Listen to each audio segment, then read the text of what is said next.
Praise the Lord. சங்கீதம் 84 4வது வசனம். உம்முடைய வீட்டில் வாசமாய் இருக்கிறவர்கள் பாக்கியவான்கள், அவர்கள் எப்பொழுதும் உம்மை துதித்து கொண்டிருப்பார்கள். தேவனுடைய வீட்டிலே வாசமாய் இருக்கும்பே தேவன் நம்மை தெரிந்திருக்கிறார். இந்த சங்கீதம் 84ஆம் சங்கீதம் இது தேவனுடைய வாசஸ்தலத்தை பற்றி இங்கே சொல்லி இருக்கிறது. இந்த பூமிக்குரிய நம்முடைய குடியிருப்பெல்லாம் ஒரு நாளைக்கு இதெல்லாம் அழிந்து போகும். நமக்கு ஒரு நித்திய குடியிருப்பு பரலோகத்தில் இருக்குது. நம்முடைய நித்திய வீடு பரலோகத்தில் இருக்கிறது. நம்முடைய சொந்த நகரம் பரலோகத்தில் இருக்கிறது. நீங்களும் நானும் இந்த பூமியில வாழ்ந்தாலும் நாம் தேவனுக்குரியவர்களாக, பரலோகத்தின் சொந்தக்காரர்களாக தேவன் நம்மை மறுபடியும் பிறக்க வைத்திருக்கிறார். அந்த விசுவாசத்தை நாம் உறுதிப்பட, அந்த விசுவாசத்தை அறிக்கையிட, அந்த விசுவாசத்தை உயர்த்த நாம் ஞாயிற்றுக்கிழமைகளிலே ஆராதனைக்கு செல்லுகிறோம்.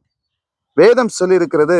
இந்த சங்கீதம் 84 துவக்கத்திலே அவன் சொல்லுகிறான், சங்கீதக்காரன், இங்கு நாம் பார்க்கிறோம், சேனைகளின் கர்த்தாவே, உமது வாசஸ்தலங்கள் எவ்வளவு இன்பமானவைகள். இந்த வார்த்தையை இந்த வாயினால் வர்ணிக்க நாவும் போதாது, மனசும் போதாதுங்க. எவ்வளவு இன்பமானவைகள். தேவனுடைய பிரசன்னத்துக்குள்ள வந்துட்டா அங்க துக்கமும் இல்லை, அங்க கண்ணீரும் இல்லை, அங்க மரணமும் இல்லை, அங்க வியாதியும் இல்லை, அங்க வெறுமையும் இல்லை, அங்க குழப்பமும் இல்லை, அங்க பயமும் இல்லை, அங்க எல்லாமே நித்திய சந்தோஷம். ஏன்னா அதுதான் இந்த இடத்துல எவ்வளவு இன்பமானவைகள் என்று இந்த சங்கீதத்துல பார்க்கிறோம். இங்க சொல்லுகிறது இந்த வசனம், உம்முடைய வீட்டிலே வாசமாய் இருக்கிறவர்கள். நம்ம வீட்டை எடுத்துக்கங்களேன், எப்ப பார்த்தாலும் பிரச்சனை, சண்டை, கண்ணீர், கவலை. அன்பு சகோதரிகளே, சகோதரர்களே, பாருங்க, நீங்க எவ்வளவுதான் உலகத்தின் உறவுகளை ஊட்டி ஊட்டி வளர்த்தாலும் ஒரு நேரத்தில் நம்மளை காயப்படுத்தி நம்மை தள்ளி விட்டு நம்மை நொறுக்குகின்ற உறவுகள் தான் உலகத்தின் உறவுகள். ஆனால் தேவன வீட்டில் அப்படி இல்லைங்க. நம்ம வாழ்க்கையில அப்பான்னு வரும்போது, காயப்பட்டு வரும்போது, உடைந்து வரும்போது, நொறுக்கப்பட்டு வரும்போது, வேதம் சொல்லியிருக்கிறது, தேவனுடைய வீட்டில் ஆண்டவர் சொல்லியிருக்கிறாரு, எப்பொழுதும் அங்க உம்மை துதித்து கொண்டே இருப்பாங்களாம். கண்ணீரின் மத்தியிலே துதி, வேதனையின் மத்தியிலே துதி, பாடுகளின் மத்தியிலே துதி, நிந்தையின் மத்தியிலே துதி, அவமானத்தின் மத்தியிலே துதி.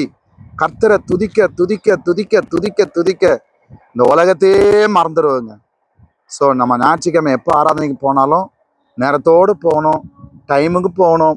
அப்பாவுடைய சமூகத்தில் போகும்போது நம்ம செல்ஃபோன்லாம் சுவிட்ச் ஆஃப் பண்ணி நம்ம எதை பற்றியும் யோசிக்காம, வீட்டில் விட்டு வந்த பிரச்சனையை அதையே மனசில் போட்டு ஆராதிக்காம, தேவனுடைய வீட்டுக்கு வந்துட்டேன், நான் தேவ சமூகத்தில் இதுதான் எனக்கு நிரந்தரம், அவர் எப்பொழுதும் துதிக்கும் போது தேவ சமூகத்தில் தேவ பலன் நம்மை தாங்கும். எனக்கு பிரியமானவர்களே, கர்த்தரை தேடுற பிள்ளைங்களுக்கு தேவ பலனோடு கர்த்தர் அனுப்புவார். எந்த உடைந்த இருதயத்தோடு நீங்க சபைக்குள்ள கால் வச்சிருக்கலாம், ஆனா உடைந்த இருதயத்தோடு வெளியே போக மாட்டீங்க, தேவ பலனோடு வெளியே வருவீங்க. இந்த நேரத்துல நாம சொல்லுவோம், கர்த்தருடைய வீட்டுல வாசமா இருக்கிற நான் பாக்கியவான், நான் பாக்கியவதி, நான் எப்பொழுதும் கர்த்தரை துதித்து கொண்டே இருப்பேன்னு சொல்லி துதிச்சுக்கிட்டே இருங்களேன். உங்க வீட்டுல காலையில தூங்கி எழுந்து சாயந்தரம் படுக்குக்கு போற வரல இரவுல ஆண்டவர் எல்லாத்துக்கும் பிரைஸ் பண்ணுங்க, எல்லாத்துக்கும் துதிங்க. துதிக்க துதிக்க துதிக்க பலன் இறங்கி கொண்டே இருக்கும். கர்த்தருடைய பிரசன்னம் உங்களை ஆளுகை செய்யும். ஜெபிப்போமா. நல்ல பிதாவே, இந்த நாள்ல இந்த வார்த்தையை நீங்க கொடுத்த உங்களுடைய கிருபைக்கு ஸ்தோத்திரம். அப்பா, உங்க பிரசன்னத்தினாலே ஆண்டவரே, உம்முடைய வீட்டில வாசமா இருக்கிற எங்களை பாக்கியவான்களா வைத்திருக்கிறேன். உங்க கோடி ஸ்தோத்திரம். எப்பொழுதும் உம்மை துதித்து கொண்டிருக்க எங்களுக்கு கிருபை தாங்க.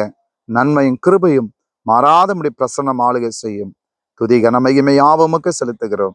இயேசுவின் நாமத்தில் பிதாவே, ஆமென். God bless you.